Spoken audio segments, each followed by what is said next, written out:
Peace and blessings, and welcome back to the Heritage Hip Hop Podcast. This episode is brought to you by Transparent Credit Repair, the superheroes of the financial literacy and credit repair world. If you're looking to bring more money into your life instead of paying out debts and going broke, fixing your credit score and repairing your credit report would be a big aid to you. If you're looking to do such, contact Transparent Credit Repair at www.transparentcreditrepair.com. Or you could call them at 862-250-5122. This episode of the Heritage Hip Hop Podcast, we go from Brooklyn to Canada. And we're going to talk to Righteous, an MC that's all about knowledge of self, understanding, and bringing that pure hip hop sound back to the masses. The author of Truth is here, and he's going to tell us not only about who he is, what he does, but how he keeps the culture alive beyond the great music that he puts out. So everybody pay attention to this great episode. We're about to go on a ride, and we're also about to learn something about what hip-hop is and how we honor the people who bring us that great hip-hop. Stay tuned, and I'll come back with the rest of the commentary. Peace and blessings, and welcome back to the Heritage Hip Hop Podcast. This is Karev, and I'm talking to an MC tonight that really is not a throwback. He's really an archetype of a true MC. Please introduce yourself to the people. Peace. What's good? Thank you for having me. It's Righteous, your big brother Righteous, and it's a pleasure to be here on your show, Perez, and yeah, you know what I mean? I'm a little bit of everything, if you want to say, because, I wouldn't say 90s, but, the foundation come from the beginning and in the 80s. Well, true indeed, because that's what we're going to talk about, because I think the theme of today's interview is going to be called Classic, because classic doesn't mean old. Classic means righteous, if you really look at the definition of it. What does righteous mean to you, and why did you take that name? Well, it was a name that was sort of given to me, and at the same time, for me, righteous means right and exact, morally correct, right? Mm-hmm. So, it kind of is, it is my nature, right, to be that. So, as a result, it just fit. You know what I mean? It's not an MC name. It's more of a cultural name than anything, right?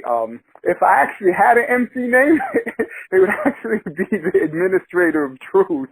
That would be my MC name if I was to have an MC name. I think in the 80s and 90s is when I had MC names. I'm not going to get into what I used to call myself, as a shorty, but, when you come into the knowledge of yourself and you know who you are, then it kind of helps where, okay, this is what I'm going to do. This is my goal. Grown man bars. You know what I mean? I'm about messages. Every time I write, even if it's something that's fun, I'm going to put a little message in there. That's why classic is going to be the theme of this, because that has always been the trend of hip hop since before the New York City 1970s music phenomenon. See, I believe hip-hop came from God, you see, and hip-hop to me is the matching of the beat of the drum to your heartbeat, the steps that you take in your journey, and the steps of the notes that are written on the paper, and also the harmony of the body system and the harmony that comes together in sound. So if we look at it that way, knowledge of self and hip-hop has always been the two most compatible things in life, because it's about not only you finding your rhythm, but it's also about you knowing yourself and being able to instruct others. What is the messages you want people to get when they hear your music, and how are you elevating them through your sound? For me, if they could get a little piece, you know what I mean? I mean, the same thing that I went through, if it wasn't for hip-hop, in many ways, I wouldn't have got knowledge of self. You look at, and the best way I could explain it, J. Rue the Damager says it the best. I was struck with knowledge of self. And, that always sat with me when I got knowledge of self. because I felt like I was struck with it. And, you know, what made me want to continue doing this, because I recall when my uncle brought home Rapper's Delight in 1979 and put it on. I was 7 years old. So I never forgot that moment. However, you know, maybe 84 I started writing. That was the first time. So, you know, maybe I was 12 years old when I started writing. I think my first rhyme was about the New York Yankees. However, in 86, 87, when I heard South Bronx, I think that was really, you know, what really got to me, just the whole story and the history of hip-hop told by KRS-One. And that kind of solidified it for me, where at that point, I knew I wanted to make a record. My goal was just to make a record. It didn't matter if it wasn't about money, it wasn't about anything except for making a record. So, you know, in 1993, I achieved that. However, I wanted more, right? So in the 90s, I put out a few singles, but at the same time, you get older, you get more responsibilities, and, you know, you have some decisions to be made, right? So, you know, it always remained a hobby. At the same time, it's therapeutic. I find that when it's, you know, I write when I feel like I need to write. You know what I mean? I don't write just for the sake of it. I'm not sitting there, you know, maybe when I was younger I had a lot more time, so you could sit there. Every Friday we would write rhymes. Who got the better rhymes? You know, okay, well, I got to have my battle rhymes together. I got to practice freestyling. And, you know, that's something that happened in the 80s, but in the 90s, and, you know, I'm in the late 40s at this point. So for me, when you have a family, you have bills to pay, and you're doing it for the love more than anything, I'm not saying it takes a back seat. However, you know, bills got to be paid, and, you know, this is just that outlet for me to continue my release.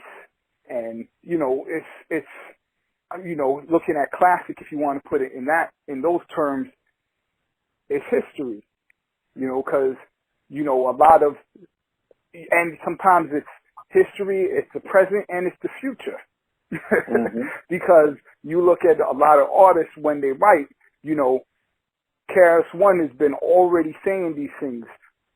Chuck D, Public Enemy, Poor Righteous Teacher, Brand Nubian. When you look at those groups, this is stuff that's nothing new, especially what's going on in the here and now. So, you know, for me, it's a big part of my life, and it is my culture. When some people, you know, I heard some people say it's not a culture. It is a culture. It is a way of life. Everything that you do, I could wear an AC/DC shirt, not that I would, no disrespect to them, but I'd still be hip hop. You see what I'm saying? And it's a culture. So it's definitely a part of me. And, you know, when you partake in it and it's your lifestyle and it influences everything you do, it certainly is. Because a culture is a person, one's way of life, a person's or people's way of life. I'm very interested in going back to that point, but let's peel back the onion of certain things that you said, because I'm going to combine something that you said earlier to how you finished your last point. The song you referred to is J. Rue the Damager, the Can't Stop the Prophet. One day I was hit by knowledge itself. And the point of that song was how he got knowledge itself and fought against the evils of society. He became a hero. And hip-hop MCs have always been the heroes or the representatives of the inner city.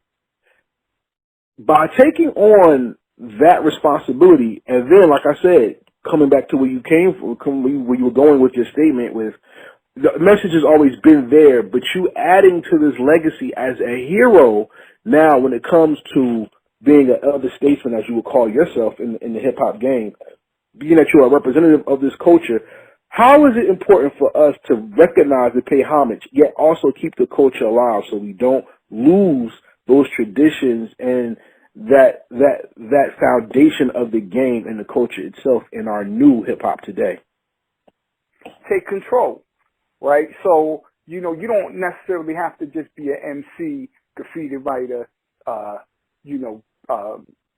somebody who break dances or certain, you know, partake in certain elements. However, there's other things that you could do. So I appreciate what you do because I do the same thing, right? So I started my own online radio station, right? And I promote hip hop. I don't deal with the politics. It's either your music is dope or it's not. If it's dope, you get in play. If you're not, you can't pay me enough to play your stuff, right? And so the people who are dictating hip hop, what hip hop is and what rap is, you know, and, you know, you have artists who feeling themselves because they got a bit of money but got no skills, right? You know, who are you to say when you don't know anything? You can't even tell me the first hip hop record. You don't even know who King Tim III is. You don't even know who Treacherous 3 is. You know what I mean? There's so much history, right? And when people tell me, oh, I'm only into the 90s. What about the 80s? You know, on top of that, you know, the only good hip hop is from the 90s. I've reviewed, for the past couple of years, I've reviewed over 200 hip hop albums every year. You can't tell, and I would say for sure more than half of them are dope. So if I'm reviewing over 200 albums, then I'm on track this year as well. You can't tell me that there's not dope hip hop out there. There is. You know what I mean? I could easily name off 10 MCs who are nice, who might not get the time of day.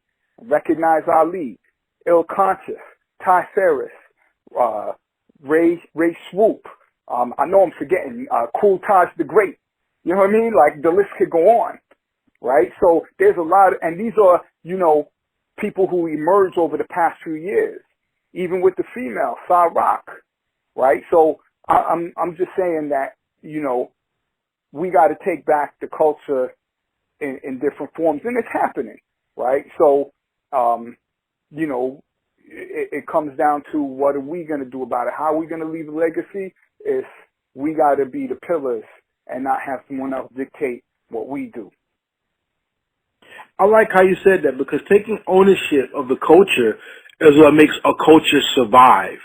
You know, like I said, in my understanding hip hop, I believe hip hop is God, right? Because hip hop transcends just music.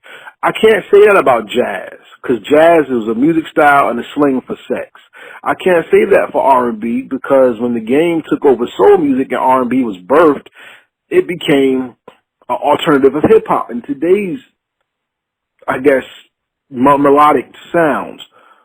But in being a pillar, you still stay true to the art and the craft. You do that, what you said with your radio show, but you still also do music.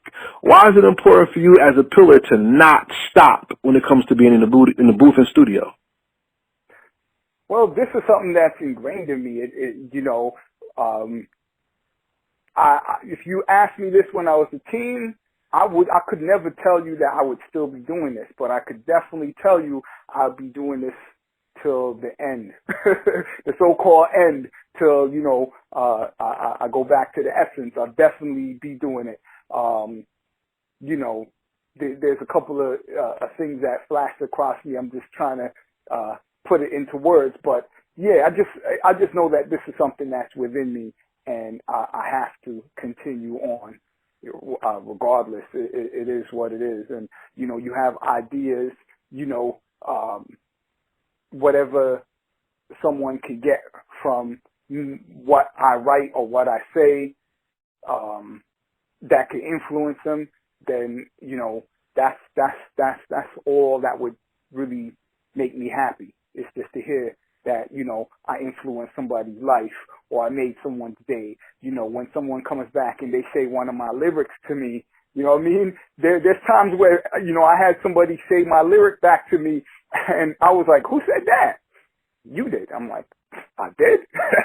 You know what I mean? And, you know, it's also the art where, you're trying to figure out and you're trying to come with something that's just said that no one else has said, right? Where, Right. you know, I mean, I guess Rakim is the best person to say because, you know, I feel what he's saying. When he writes something, he wants to be known for what he wrote, right? What he said. And so if you could quote, I guess what they call quotables, right? And they stay here forever. That's a part of you that lives after the fact, right? So that's how I see that. Excellent. I like what you said because then that goes back into the originator of what you said, Administrator of Truth, which is a release that came out in 2014. And on the Administrator of Truth, you had songs that spoke to the depth and soul of the listener instead of to the knock in their ears. Tell me about why you made that project with your MC name and what does that project mean to you today? Okay, well, actually, the Administrator of Truth, I believe that actually came out between 2005 and 2007, somewhere around that time. Okay. You know, it was, you know, I was, it's a part of the lessons, as far as my lessons for the 5% nation of gods and earth. And that's basically what that comes from. And, you know, I'm older. I'm an older person in the game as far as hip hop. So, you know, the administrator is, you know, someone who organizes. So if it's a business or whatever it is that you're conducting, right? And so it's about the truth, right? I'm about the truth. So, you know, you put those two things together, then that's kind of why that came about. And, you know, I have a song on there called For the Babies, and the babies Which of we're the going to talk future. about. Yes. Yeah. And so it was actually supposed to be a mixtape, right? And so, you know, when we put everything together, it got so much love that it just, you know, went further than what I thought it would be, right? It led to a lot of things where, you know, I had the Cause and Effect. Cause and Effect was a single. We shot a video for it. It led to a lot of other things that I could get into after, and a few other tracks. Peeves. Peeves was a song. You know, everyone has pet peeves. I just call it Peeves for short. And that was sort of a funny track.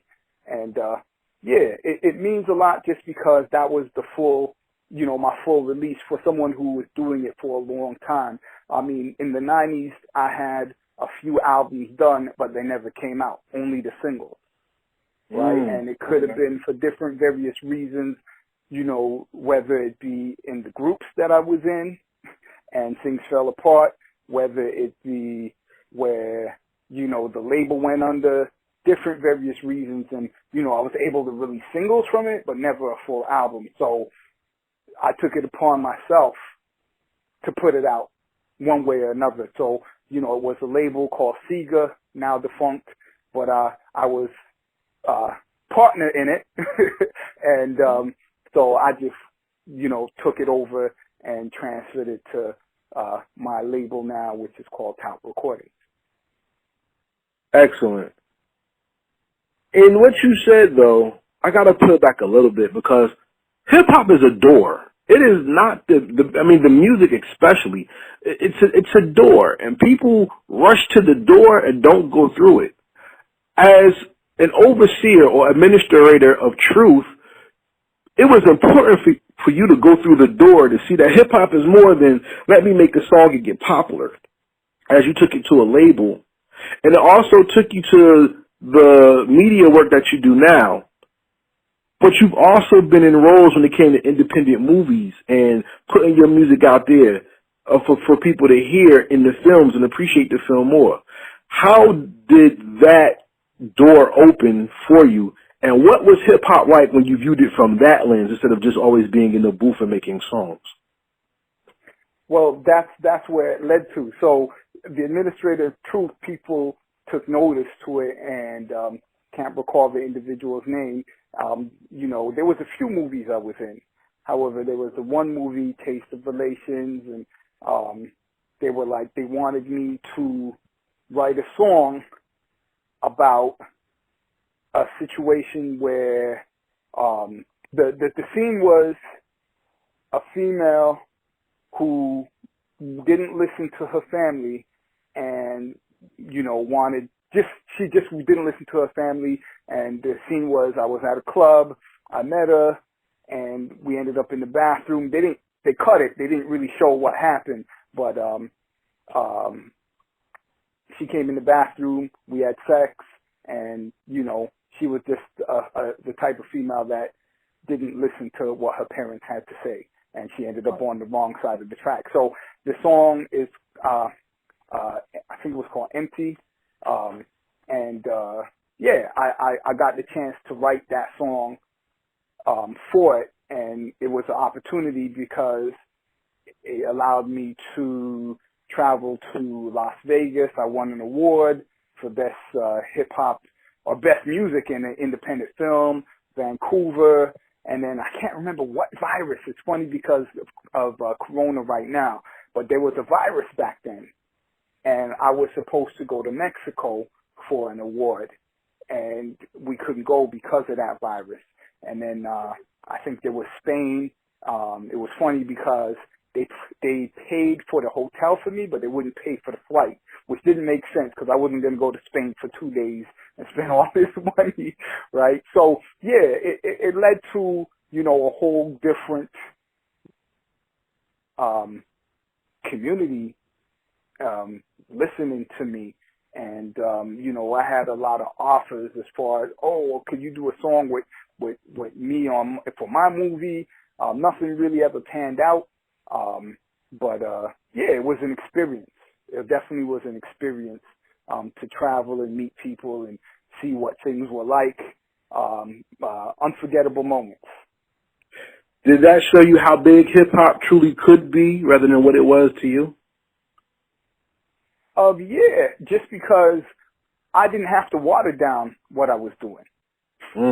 Right? They let me have full control as far as what I was doing. It was like, okay, this is the beat I'm using, this is the rhyme, this is it, here you go. Right? And they loved it. So for me, it was amazing because I didn't have to water down anything. The challenge was sometimes when you're working with other people, especially when it comes to music, who might not be a part of the culture, right? Mm-hmm. That would be the challenge, right? But, you know, and I think later on down the road, I can say that when it did start, where they're like, we want you to do this, and I was like, nah, I'm good.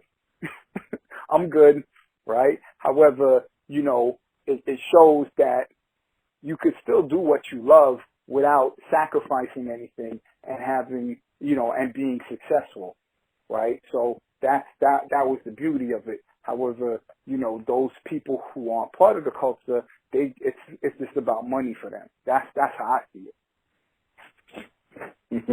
Money is the love of money is the root of all evil, but a friend of money can fund a person's career. That's why on Heritage Hip Hop we always say streaming is good, but purchasing is better.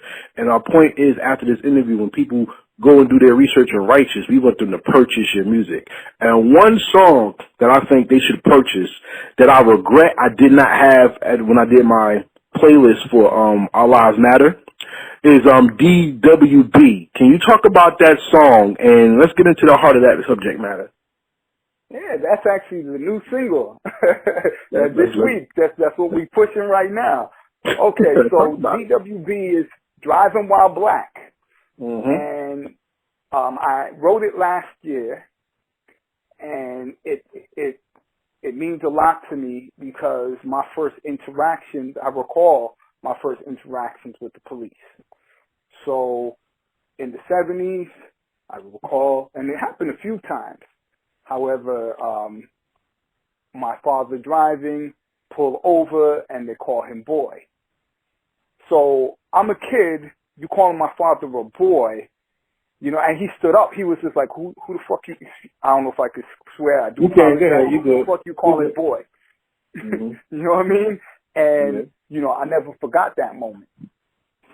Right? So obviously it took me into years and, you know, as, you know, a black man or boy growing to a man, you see things throughout your life, and I haven't seen any changes.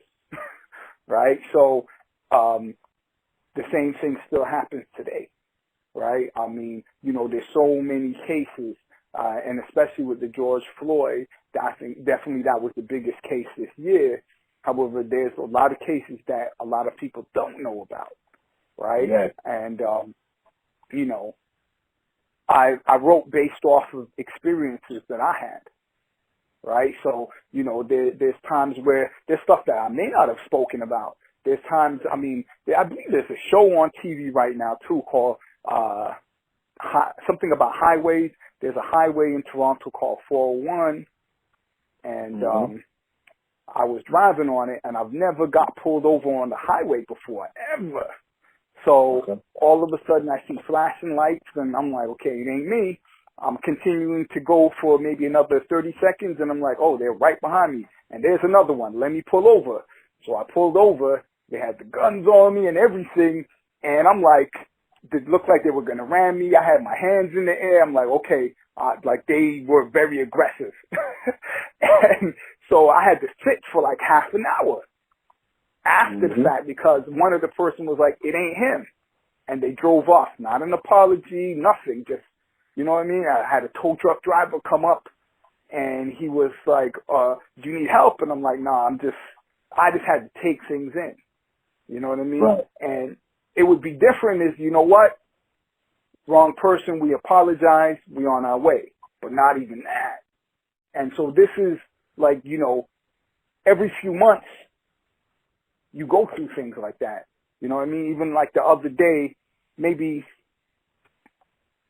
within the past month and a half, I was driving to a family friend's house, and I was dropping off some items. And, you know, I noticed they were following me. So, I mean, this isn't what for anybody just to do. But, you know, I was really, really upset, because I'm the type of person, I'm not afraid to say what I have to say to them.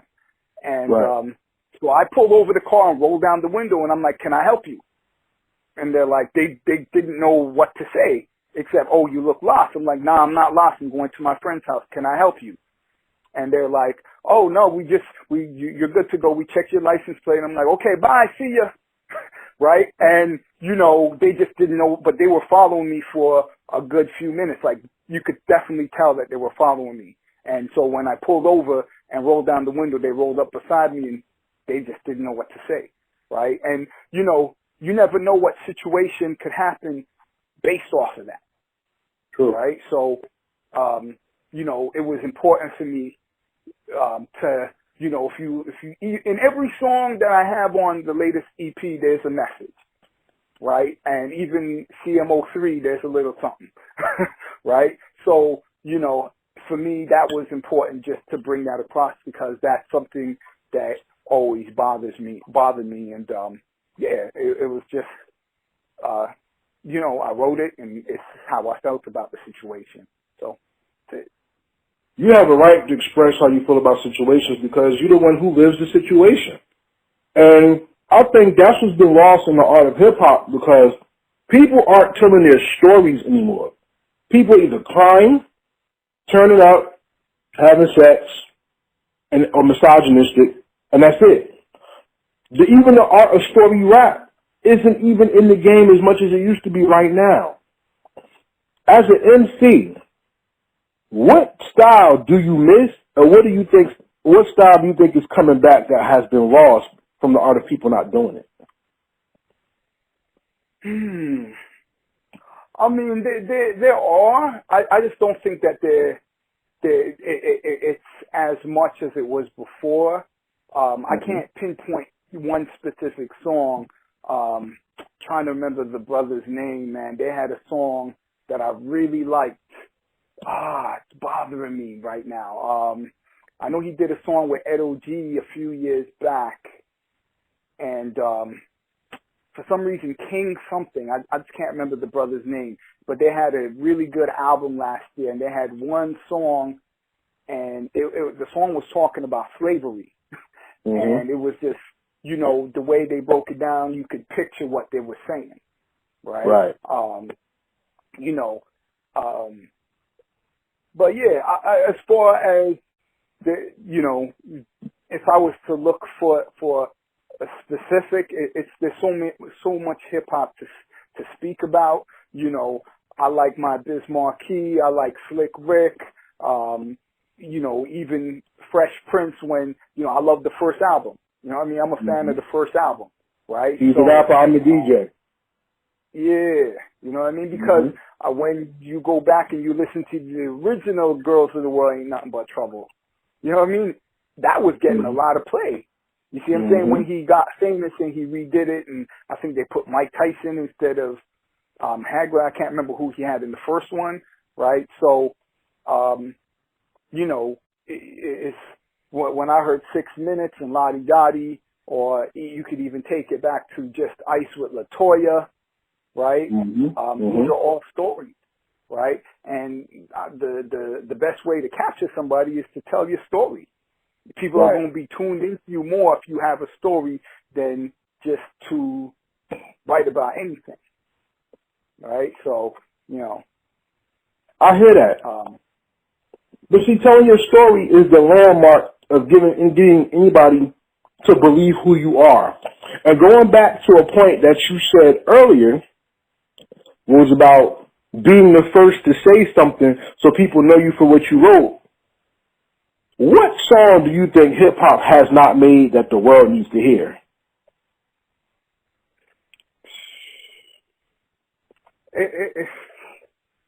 There's so many songs, man. I couldn't. That's a great question, brother. I don't even know. There's so many songs out there. You know, there's always going to be something. You know, when I really look at it, knowledge is infinite. So there's definitely something, you know, that hasn't, you know, come to light yet. However, it will eventually. I can't see there not being something. You know what I mean? But when you look at like the foundations and what they wrote, and, you know, if you're feeding off, because sometimes, you know, some people say they don't get writer's block. I get writer's block every now and then, right? And that's just depends. That's why, for me now, it's more when I feel. But there's times where if I want to get influence, I'll go back to the 80s. I'll go back to the foundation, right? And, you know, if there's a specific thing that's bothering me, it comes to me writing about it, right? Something I see or something, you know, it could be something that I feel that's funny, right? It doesn't necessarily have to be a serious topic. It could be something funny, you know. I think maybe it's tough to say, you know. There was a time, I mean, you look at Sweet Tea, I forgot the name of the song, Got This Feeling, you know. It was hip hop, but it was a party jam. You know what I mean? You hear that beat, you're gonna want to move, right? So maybe that's something that's missing. But I'm not, as far as specific that, you know, somebody should write. You know, I can't say everything's been done, but you know, it feels like it. Yeah, I mean, we'd be surprised though, you know, because when it comes to hip hop, I always said this myself. I'm waiting for the day when people will say, oh, people getting killed by the police, we don't make songs like that no more. That don't happen no more. Brenda's Got a Baby, that's old. We don't listen to that because that's the old days. I'm waiting for hip-hop to be more rejoiceful. But the thing is, hip-hop was birthed out of pain. And even out of that pain, we found therapy and a reason to channel our PTSD and to make something beautiful that it seems like now that the world take notices to, the elevation of the classic feel of peace, love, and having fun has got into the higher levels of life.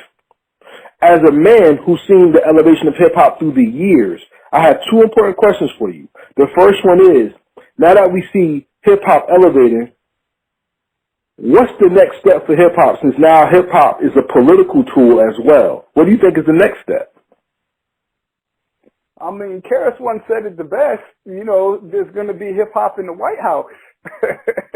You know what I mean? I mean, you know, there's you look at Jay-Z, and he owns Tidal, right? He basically took over, penetrated the market. Where, you know, if you just going to Amazon or iTunes or Spotify, now he's an owner where, okay, I could release on the other platforms, but I own this, so I'm seeing all of my money come back. Right? So it just comes back to leaving that legacy. What are you going to do to make yourself an owner, a maker and an owner of this art form, of this culture? What are you going to do as an individual? You know, it's one thing to come in and I want to be an MC or I want to write, and then you trying to get put on. You know, it comes to a point where put yourself on, right? Right. You know, why wait for somebody else to do it when you could do it yourself, right? So it comes to being independent. How do you be independent? And, you know, be conscious of is be aware of your surroundings. You know what I mean? Look, listen, learn, observe, and respect through the knowledge. So that's how I see that is, you know, what is it that you bring into the table, and, you know, what are you going to leave? So it's one thing to make a record, because there's a lot of good records out there. It right? is. But it's also understanding the business. I had a conversation with my cousin the other day, and, you know, it's a usual debate, you know, who's better, Jay-Z or Nas, right? And, you know, me personally, I think Nas is a better lyricist than Jay-Z. And my cousin saying, oh, Nas, you know, the beats, and this, you know, he only had this many good albums. However, he's been consistent. Jay-Z's been consistent. But the difference is, I feel, the marketing. Because if you recall Jay-Z's history when he came out, you could turn to BT. Every month, it would be the same old videos. But the only new video would be Jay-Z. I think he did that for 2 years in a row. Marketing. So, this is a business. If you asked me this question in the 90s, I would probably fight you. Right? I would be like, no, it's talent. What are you talking about? This is hip-hop. If you're talking the business part of it, and that's what happens is artists, we don't look at the business part of it. Right? It's a business. It's only 10% talent. If you're going to look at it as if you want to just rap and do something and that's it, then that's it. At the end of the day, it's a business. If you don't have a lawyer, if you don't have a manager, if you don't have somebody to do your marketing, if you don't have a publicist, you're not going anywhere. And even still, it's still a challenge, right? So it's about being aware of what you do. You're on the computer, right? What does F5 mean? What does F7 mean? You know, these are all things, we use them every day. You know all the little things that you need to know for your cell phone, right? So this is why I call it be conscious of, right? Because it's get those awareness levels up. Glad you said that, because that goes into the second question I was going to ask you. For something to strive and to make change, it has to be a movement.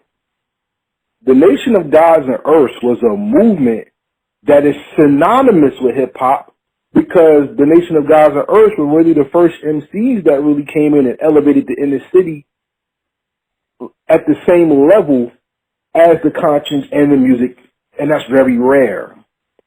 What do you think it would take to have another movement like that take hip-hop to the next level?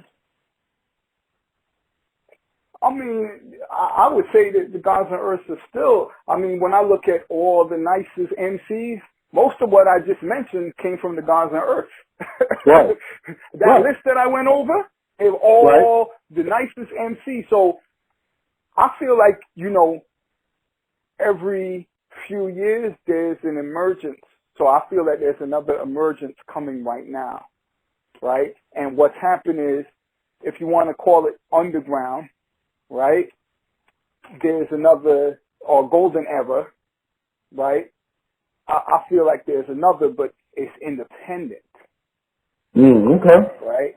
And, you know, this is why it's important to have these outlets, right? Online radio and, you know, these online outlets where, and even like Bandcamp is amazing, where you could cut out the middleman. You might not have the loot to go and start a title, right? Or, I can't remember, Domingo, speaking of Domingo, great producer. He's the one who produced, Driving While Black. However, he has a platform now as well. I think it's $9 a year, and they send it out everywhere. But my whole point is, you want to see what you could do to cut out the middleman to get that loot back, and it's what you do with it, right? And you know, it's knowledge is for everybody. So it's, you know, whatever, you know, take these jewels, because these are jewels that were given to me, to the listeners. If you were a young MC trying to come up and do things, you know, this is, you're listening to people who's already been doing it, right? Take these jewels and run with it. And with that being said, everybody, Be Conscious Of is the new project out from Righteous. And there's one song on there I want to touch on, actually two. You have a song on there called The Others, which I think is a great track. Talk about The Others in the context of that, in mixed to what you just said. Well, you have the others, and then you have the brothers, right? And that's basically how the title came to be. Me and my man Knowledge, it was actually supposed to be a brother named Knowledge on the track, but he couldn't get into the studio. And I had interviewed Eddie Kane for my show, and I felt the brother was nice. And he lives right where I used to live in BK. So it was just like, let me take it to home base. And he said, yeah, I'd be delighted. He has knowledge of self. So I was like, okay, boom, let's do it. So we ended up doing the track, and I told him what it's going to be about, and wrote it, and that was basically it. And how I actually wrote it is, I heard the beat, and I started writing. That is just what came to mind. And, you know, Marcus Garvey, you know, to me is like one of the foundation when it comes to, you know, being an owner or taking charge of yourself. And you can't look for someone else to, you know, you can't keep asking and not getting nowhere. You got to do it yourself. Right? And there's an interesting thing, the interesting line I put at the end about Uncle Tom's Cabin. I always like to state this because too many people call people Uncle Tom and not know the history of Uncle Tom. Right? Sure. And it's funny because I always forget the brother's actual name, Jeremiah. I can't remember his last name, but you can use your Googles. And it's funny because I actually live 1 hour away from Uncle Tom's Cabin. Wow. I actually live, Uncle Tom Cabin is a real place. It's a real cabin. You could Google it. It's in Ontario, Ontario, Canada. And he was an individual who was a part of the Underground Railroad that brought people to Canada. And, you know, maybe because he seemed to be passive, but the actual book, Uncle Tom's Cabin, was written, and my understanding was stolen from his memoir. Right? And so it's very important to understand these things. And when you're watering down hip hop, that's why I said, if you don't feel me in what I'm saying, then you can tune in somewhere else. Right? However, you know, watering down hip hop just to make a penny and feeling yourself like you're better than somebody, you know what I mean? And, you know, having these people laugh, it makes it harder for the next brother. Right? True. So, yeah, that's basically what, you know, The Others is about. You know what I mean? So, you know, I'll just leave it at that. And, yeah, just had to put that, you know, 100 years ago, Marcus Garvey gave this speech. So it's very important, too, because I had an uncle who turned 100 years old last month. Wow, so he was born at the time, Marcus Garvey was actually giving the speeches. Mhm. You know what I mean? And his sister, my aunt, 98 years old this year. You see what I'm saying? So they lived through the Depression. They lived after the Spanish flu. They lived through World War I. They lived through civil rights, right? And, you know, that's history right there, right? So, you know, there's a lot of history that we still have to learn that, you know, have been erased. You know, a lot of people don't know, you know, there was an all-black hockey league before there was an NHL. Mhm. Right? There's a lot of people, the way a goalie plays in the NHL came from the black hockey league. A black man is the one who did the slap shot. You know what I mean? That's where it came from. So, you know, there's so much history that needs to be told. We gotta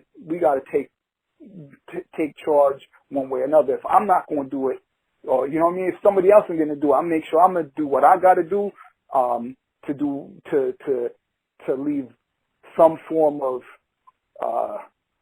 history later on down the road where somebody could maybe pick it up. You know, just the way where I picked up Malcolm X's autobiography one day. I was like, oh, who's this black man on the cover at the age of 12, right? Mhm. You know, somebody might later pick up my CD and what was that? Okay, you know, and move to the next level. Or they might hear this conversation and go and see and find something that might inspire them later on down the road in life. Facts. And the second thing I wanted to talk about on the album was I wanted to collab Radios and For the Love together because Recognize Ali is a name that I know. Very good MC. Wordplay, phenomenal. And Ed O.G. is one of my favorite MCs ever, period. Because when I told him one day, everybody says East Coast and thinks New York. But he represented the East Coast lovely in the 90s and put Boston in a place where Boston wasn't at when it came to hip-hop. And camaraderie between brothers in hip-hop seems now to be more of a business decision rather than a legit means of building the culture. What does it mean to have your brothers who've been in the industry or not respect and have them do songs with you to elevate the consciousness of the culture? Well, I'll tell you, for Ed O.G., I was definitely a fan for years. So Be a Father to Your Child inspired me that when I grow up and I have children, you know what I mean, I want to be a father to my child. I'll never forget that track, right? And, you know, he had other joints as well. There's some, you know, that he couldn't remember because I was like, you did this track with this girl and it was on 45 and I can't remember it. And he don't remember. But it was one of the dopest tracks ever. And then when he came out with, and it's funny because my you know, first release is The Administrator of Truth, and my favorite joint was on The Truth Hurts with Premier saying something. And I did a show with him. And I actually had cut my show short so he could get on because it was late. And at the end of my show, I was like, yeah, I didn't, you know, I said it, but I didn't think he would, you know, take me up on the offer. I was like, yeah, and if Ed O.G. want to invite me back on stage, I'm down for it. And I was thinking we was going to, you know, maybe freestyle or something. So anyhow, he's up on stage and he calls me out, Righteous. I know you love my joint saying something. Come up on stage. So I'll probably end up posting the video. And I was, you know, to have a legend invite me on stage, no rehearsal, and I rocked it with him. I was like, you know, his Flavor Flav for the night, if you want to call it. You know what I mean? And I rocked it. And to me, that he didn't have to do that. And we ended up doing the song. And yeah, that, you know, that was also because of G. Dot and Born. So my One Day EP, there's a group called G. Dot and Born. Those, I would say they're his proteges. So we had a song, and they're the ones who introduced me to Ed O.G. And so, you know, from that time, it's just, to me, it's his family, and I owe him a great, because right then I didn't need to do anything more in hip hop. To have somebody who you looked up to invite you on stage to do one of your favorite songs of all time, like, you know, that was just an amazing moment for me. And it was big of him to do that. And so, that's what radios mean to me. You know, as far as Recognize Ali, he's a monster. You know, he has a new release, I believe, this week. Every month the brother's coming out with something, right? And, you know, just doing reviews, I was like, okay, I just did a review on this dude's album last month, and he came out with another one, and so he's seen me doing these reviews. And so, you know, just based off of that, we started speaking, and I was like, what up with the track? And he said, yeah, let's do it.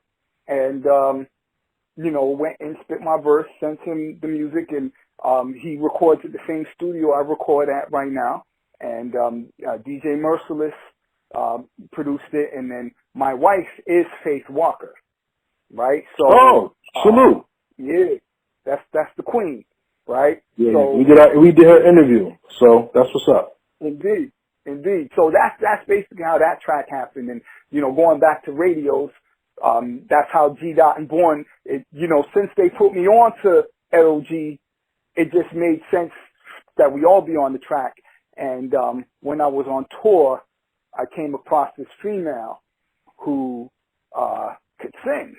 And so after the show was done, you know, she was like, oh, I guess somebody didn't show up, or, you know, they was having like a freestyle session after. She's like, can I go on? I have a set. And so the promoter let her go on. And everyone just turned around and looked on the stage and see, who's that?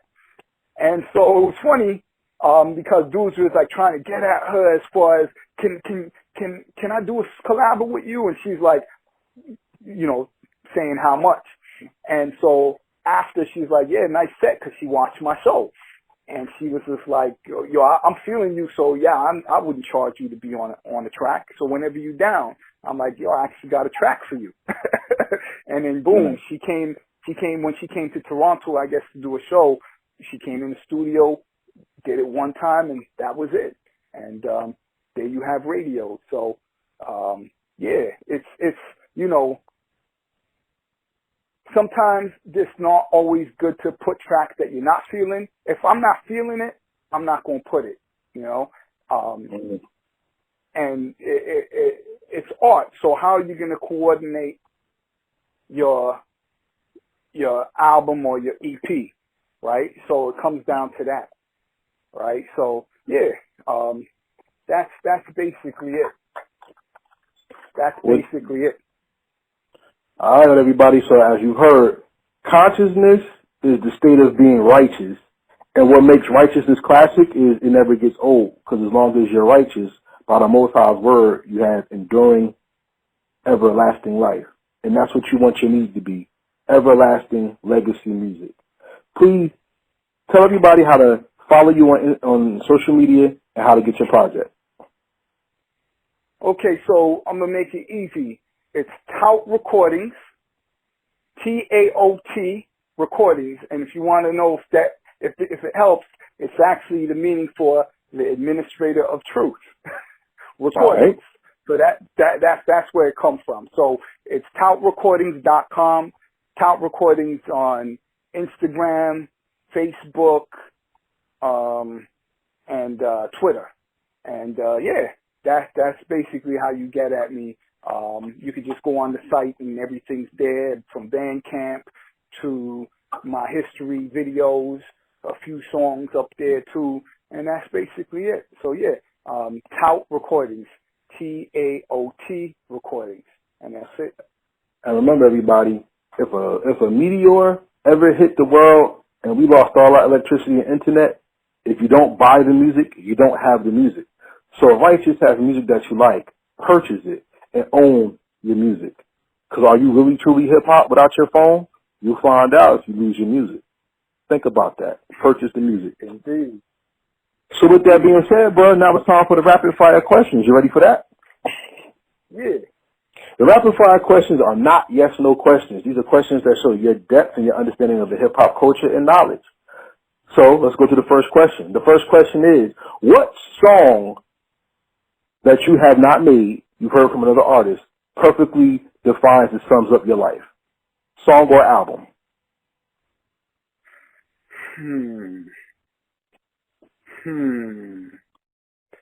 I could tell you a song, or an album, Rascass. I forgot Rascass's first album. Soul on Ice. What Nature of the Threat? The Nature of the Threat album. Yeah, Soul on Ice. It's called Soul on Ice. Yeah. Okay, that's a great album. Shout out to Razzie. Rascass is one of the best. Okay. Next question. You have a song called One More Day, right? One Day, indeed. Okay, and that song has a remix to it. What made you remix that song? For One Day? Yeah, did you have a song called One Day? Were you remixed? Nah. What's the song that you remixed? You got you on the cover. I'm looking bad right now. CMO3. Check me out. Is that the one with the remix? Because there's a cover of you with a yellow, I saw a yellow fire with a remix. All right, well, you have a remix of the song. Okay. Yeah, CMO3. All right. That's why it's called CMO3. Okay. And why did I remix it? Why did you remix the song? Well, CMO3, me and Craig G recorded it 13 years ago.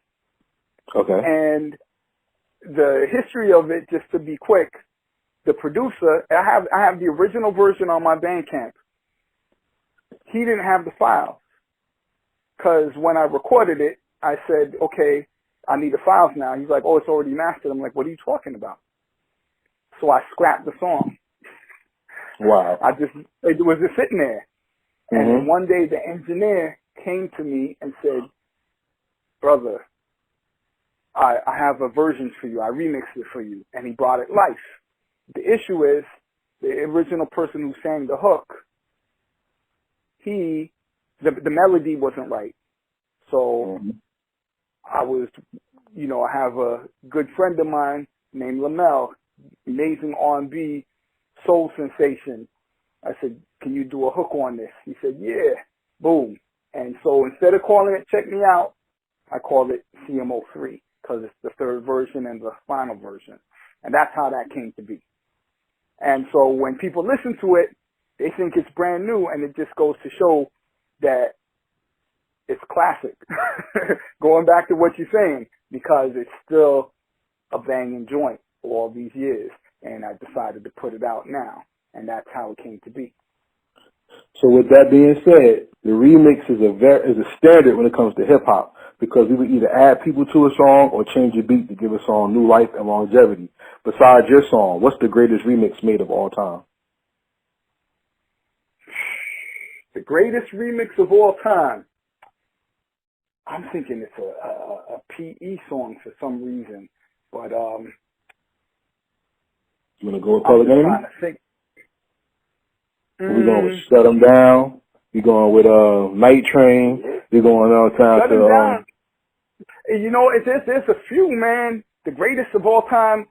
That's a tough question, but Shut 'Em Down. We could go for Shut 'Em Down. It's one of the. I actually remember that just the other day when I seen Pete Rock speaking about it the other day. So yeah, you know what I mean? There's a few though. There is a few, but yeah, that definitely stands out.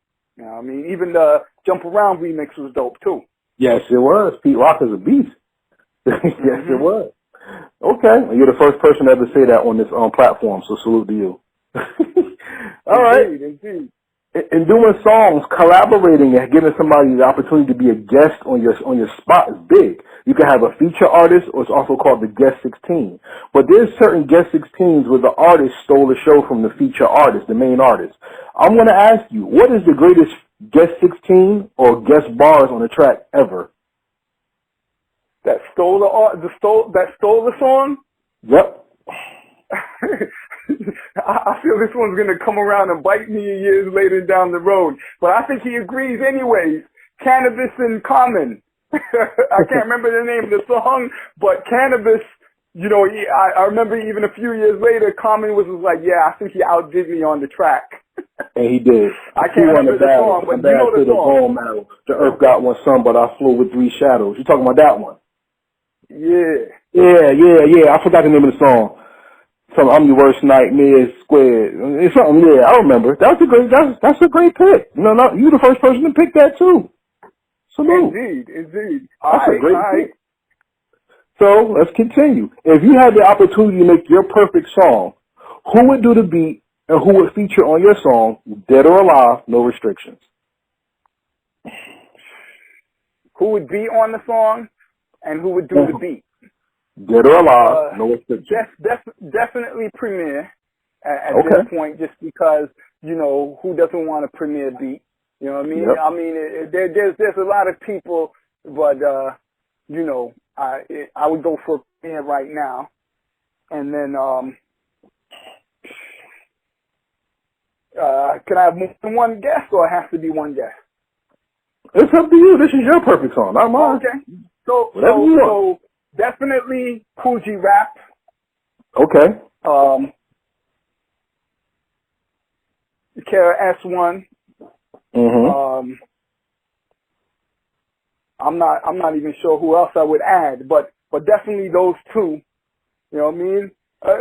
Might have to make it a little interesting and put a little LL in there. You know what I mean? Just to make it a little interesting, put a little LL Cool J in there. That would still be hot. LL's not a slouch. Oh yeah. Well, that's the whole reason, because who wouldn't want to hear that? Think about it. Premier with LL, G-Rap, S1, and G-Rap is already going to come with it. Yeah. I think at this point, it's just like, okay, G-Rap, you already know he's a monster. So, KRS-One is definitely going to have to say, hey, hold on, I'm KRS-One, so I'm coming with where I got to come. And then, LL, I don't know.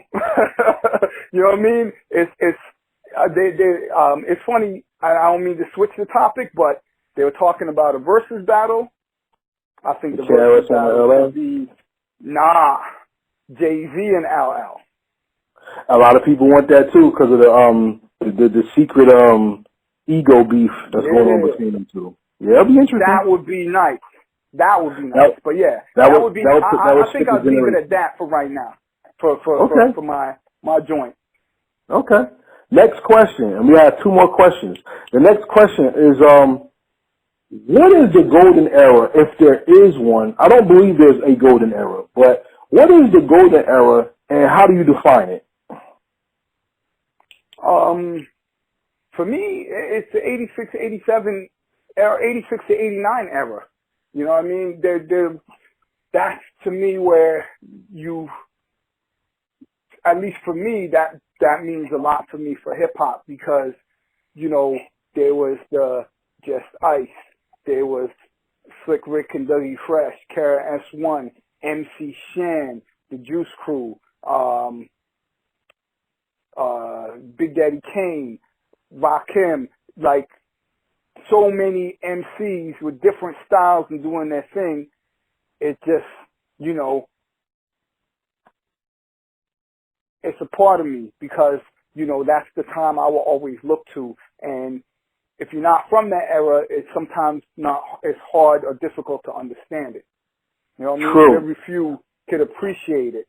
And that's what, I think this is one thing I wanted to say. This is why I do what I do, and I appreciate other music. Because when it comes to other music, I try and formulate hip-hop. Digging in the crates, when I go looking for samples, which, every now and then I still do, mm-hmm. I'm looking for something that, this could be turned into hip-hop. Mm-hmm. You know what I mean? So when you have somebody who might not be a producer, I could rhyme to this. Can you formulate this into hip-hop for me? So the difference with like jazz and maybe on R&B, you could formulate it into hip-hop. You could rap to all of these music, and it sounds nice, and you just formulate into hip hop. So that's how I see that. Nice. Next question would be sort of personal, but rather broad. Clarence 13X brought the knowledge to the hood to elevate the hood, because education was not elevating the minds of the youth, and it was substandard at the time. Probably still is to me. It is. Marcus Garvey is the father of reparations, because he's the one of the few that came up with a plan to give people of color back what they originally deserved and had, which was taken. Who or what MC perfectly defines hip-hop to you that everyone should look to for a lesson? KRS-One. I mean, KRS-One, Brand Nubian, Poor Righteous Teachers. A lot of people don't speak on him, but Brother Jay from X-Clan. One of the greatest ever, by far. Yeah. Yeah, and, though these are, and Chuck D, definitely Chuck D, Public Enemy. These, you want to learn something, you pick up one of these albums. You pick up some of these albums, and you're going to go want to read a book after. Facts. So everybody, with that being said, this is Karev with Righteous, and we come to the last question. This question is the question I ask, the most important question I ask every first interview. So you're always welcome to come back. We have an open door policy. We are not industry. We do not believe in what you got to be hot to be on here. As long as you do something I like, or there's something that we feel is a conversation to talk about, the platform is always yours. You see what I'm saying? So, with that being said, 1,000 years from now, you're not going to be on this planet. We do not wish any death on anybody, on your family, or anything now. So, especially with Corona and things going on in the world. So first, may the Most High bless you and your family, so there's no calamities to take anybody out. You understand? That's very important to us. But 1,000 years from now, there's going to be an Earth event. You're in Canada right now, right? Yeah. All right, salute to Canada, everybody up top. And there's going to be a great event. Let's just say you're in Toronto, the Maple Leafs, or somebody wins a series or a thing, right? And they rioting, and somebody flips over a car. But when that car gets flipped over and it's not destroyed, the electrical systems go off and the radio come on, and then that person had your music in the car 1,000 years from now. And your music is introduced to a new generation of people who've never heard you before. My question, and the most important question of this interview, is what is the legacy you left behind that made the world better because you did music? Helping someone to get the knowledge of themselves. Hey, and at the end of the day, that's the first lesson of the Bible. That's the main lesson of the 5% nation of God's earth, is knowing who you are. And most importantly, that's a pillar in hip-hop, because if you don't know who you are, how can you give music to help the masses understand their importance in the world and in the culture? With that being said, this is Karev from Heritage Hip-Hop with Righteous, and we say peace, and we out. All right, thank you for having me, brother. Beautiful, beautiful show. Appreciate it. See, the value of an MC is not in just the music that they make, but it's in the songs that they produce as well that give us messages. And Righteous makes sure that all his music gives us a message, and that music will last the lifetime of the listeners. And we want to impart that to you. Please make sure you listen and support the movement, because the words are that which will make us great. Please follow TAOT, Teo Records, on Instagram and all over social media to support this man and his movement, bringing hip-hop from Canada to the U.S. and also to the world. Yo, Righteous, we salute you and your efforts, and we wish you nothing but the best. Peace to the gods and earth and the influence of the universe, which is upon us all. This episode has been brought to you by Transparent Credit Repair, the superheroes of the financial literacy and credit repair world. If you're looking to repair your credit, raise your score, and come out of debt, please check out Transparent Credit Repair at www.transparentcreditrepair.com, or you can call them at 862-250-5122 and tell them Heritage Hip Hop referred you and get something very special in the transaction. Before we get out of here, we'd like to tell everybody, please support us and thank you for listening. Go to www.heritagehiphop.com and subscribe to our website and become members to get more music, more interviews, and blessings that we can give you that helps to build this platform and helps build our hip-hop nation. You can follow us on all social media, Facebook, Twitter, Instagram, etc. at Heritage Hip Hop. We'd like to give a shout out to our team. Shout out to Fatty's Place. You can follow Fatty's Place, Faddys Place, on Instagram. That's our virtual assistant. Our resident MC, who was a marketing promotion guru, is Firejaws. You can follow the owner of Wildfire Marketing at FIREJAWS on Instagram. Shout out to Lex Diamonds of Diamonds Entertainment LLC, DIEMENZ Entertainment LLC on Instagram, and ADR, DJ Big A of The Big A Show, when you can follow that show on YouTube at AHDAYAR on YouTube. Season 2 is coming soon. That's word to you. We're working behind the scenes to make that show crazy and great for the listener. August 29th is the Heritage Hip Hop Award Show. We ask that you tune in on YouTube for our live streaming of our award show. The awards we're giving out are the Govmatic Award, given to people who push the culture forward inside and outside of music. The Project of the Year, which is like basically Album of the Year or EP of the Year, and the Artist of the Year. That is August 29th on YouTube. Stay tuned to Heritage Hip Hop for all notifications. So make sure if you're on YouTube, you hit the subscribe and notification bell. Make sure if you're on social media, make sure you follow us and you hit that alert bell so you know what's going on and when everything is happening. To everybody out there listening, peace. This is Karev, and I thank you for going on this journey with us on heritagehiphop.com and Heritage Hip Hop Podcast. And for everybody out there that supports us, not only do we say thank you, we say peace. Until next time, and we out.